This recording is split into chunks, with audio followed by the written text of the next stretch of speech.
Oke, bismillahirrahmanirrahim. Assalamualaikum warahmatullahi wabarakatuh. Alhamdulillah, wassalatu wassalamu ala rasulillah wa ala alihi wa sahbihi wa mawala.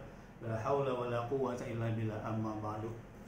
Sahabat semua yang dimuliakan Allah, dari Sabang sampai Merauke, dari Malaysia hingga Andalusia, bersyukur kita bisa berjumpa bersatu-rahim. Kemudian khususnya para asatidz semua, para guru-guru tahfiz Al-Quran. Alhamdulillah ya, 3 tahun lebih kita berjuang membina para santri untuk menghafal Al-Quran dengan metode kita masing-masing ya. Yang alumni Pakistan dengan metodenya, yang alumni dari dalam negeri pun dengan metodenya. Selama 3 tahun alhamdulillah memang terlahir para hafiz-hafiz Al-Quran, alhamdulillah ya. Di beberapa tempat, satu rumah tahfiz ada 12 orang, 10 orang. Di tahun ketiga bisa menyelesaikan hafalan 30 juz. Itu alhamdulillah, kita bersyukur kepada Allah Subhanahu wa taala. Semoga teman-teman semua yang masih minat untuk menghafal Al-Quran bisa bergabung dengan kami, termasuk buat para ustaz-ustaz muda, ustaz-ustaz yang masih bujangan ya kan. Insya Allah kita akan terus bergerak. Saat ini sudah 14 rumah tahfiz.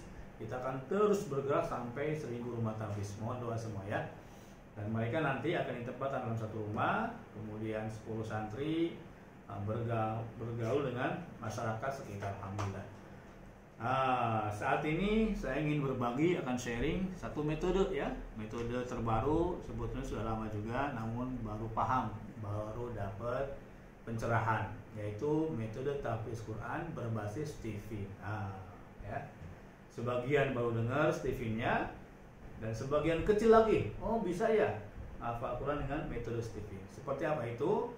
Sebagai preview, Stephen singkatan sensing, thinking, instinct, intuiting, dan feeling. Kemudian ternyata hanya satu kecerdasan dominan yang dimiliki oleh seorang anak, seorang ustadz, seorang santri, sama-sama hafal 30 juz, ternyata beda ya. Yang ustadz hafiz 30 juz sensing bakal begini. Yang ustadz yang hafal 30 thinking begitu karakternya. Yang intuiting lain lagi. Sama-sama alumni Pakistan, sama-sama alumni luar negeri, sama-sama hafiz Al-Quran. Ketika berbeda mesin kecerdasannya, maka karakternya pun berbeda. Alhamdulillah di awal-awal perjuangan saya merasa kesulitan ya. Ini bagaimana nih? Sama-sama ustadz, sama-sama hafal Quran, kok begaduh, kok berantem, kok konflik. Apa dalilnya? Apa yang salah? Ternyata alhamdulillah dengan metode Stephen ketemu ya potensi konflik di mana dan bagaimana cara menyelesaikannya. Kemudian alhamdulillah ya, saya ke Malaysia jumpa kawan yang sudah 7-8 tahun membuat pesantren. Dari lahan kosong sampai sekarang berdiri pesantrennya kurang lebih 70-80 santri tahfiz Al-Quran. Itu di Malaysia di bawah Genting Highland. Nanti kapan-kapan yang mau ikut ya boleh saya ajak ke Malaysia. Doakan biar tidak tutup, tidak lockdown ya. Udah gatel pengen ke Malaysia sebetulnya. Nah luar biasanya ada 3 orang ustadz tuh yang sejak awal pendirian pondok pesantren sampai sekarang masih betah, masih bersama dan masih kompak 3 orang. Padahal dia bilang sudah datang 20 lebih ustadz yang bergabung di pesantren tersebut, ya kan? Lowongan ada tambahan santri, ustadz baru lagi, kemudian bergabung dengan ustadz-ustadz yang lama. Nanti ada saja masalah, ada bentrok, ada konflik.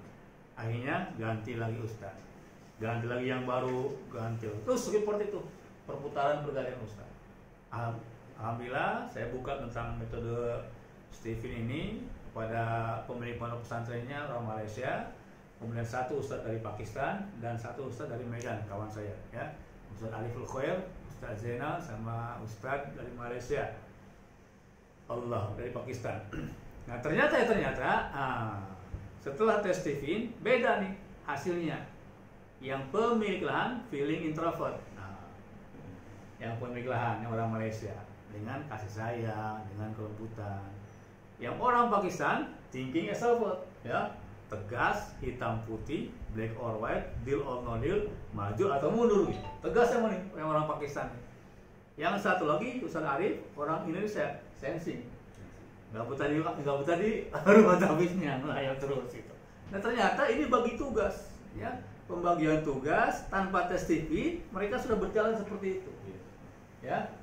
dengan damai, dengan tentram. Karena seperti mana saya sampaikan sebelumnya, jangan sampai bikin yayasan, bikin PT perusahaan, bikin kerjasama bareng-bareng 3 orang, semua sama. Bayangkan kalau semua thinking, usaha-usaha thinking semua dalam kutub pesantren, maka debat, tegas, sudah hitam putih semua. Atau 3-3 feeling, maka penyayang semua. Siapa yang bisa tegasnya? Nah, qadarullah dari satu pesantren tadi, ustaznya berbeda-beda mesin kecerdasan. Nah, salah satu itulah yang membuat mereka lebih jalan. Nah, kemudian bagaimana untuk santrinya? Nah, ya, hari ini preview saja, kurang lebih 7 menit ya kan. Santri ternyata cara menghafalnya pun berbeda. Dan kelebihan dengan metode Stephen, santri akan menghafal dengan gue banget, dengan cara gue. Jadi kenyamanan insya Allah akan lebih didapatkan ketika santri, mohon maaf, dipaksa untuk menghafal Al-Quran dengan metode si Ustadz. Gitu. Ya, contoh. Udah duduk diam situ, hafalkan Al-Quran. Mungkin bagi yang santri bertipe thinking, dia emang betah menyendiri, dia akan fokus seperti itu, bahkan dia cenderung nggak mau diganggu. Tapi buat santri yang sensing, dia malah kurang nyaman kalau duduk diam gitu. Dia pengen jalan-jalan dulu, pengennya bergerak dulu gitu. Buat santri yang feeling, yang metode kecerdasannya pembelajarannya lewat audio, lewat pendengaran, ternyata tidak perlu keras-keras dia baca Al-Quran, tapi pendengarannya. Nah, cuman lewat mana? Nanti santri menghafalkan Al-Quran lewat kekuatan audio dia gitu. Nah, subhanallah, alhamdulillah, saya pun baru dapat pencerahan, kemudian mendapatkan clue daripada metode hafal Quran berbasis Stephen. Dan insya Allah ya, nanti yang cabang ke-14 bersama Ustaz Abdul, kami akan buka rumah tahfiz Al-Quran berbasis Stephen, di mana ustadznya, kemudian santri-santrinya pun sudah dites Stephen terlebih dahulu. Kemudian ketika belajarnya menggunakan metode Stephen dalam pembelajaran maupun karakternya.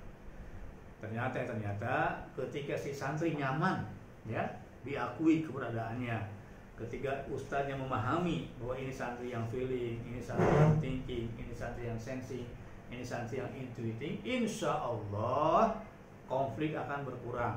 Kemudian kenyamanan akan enak.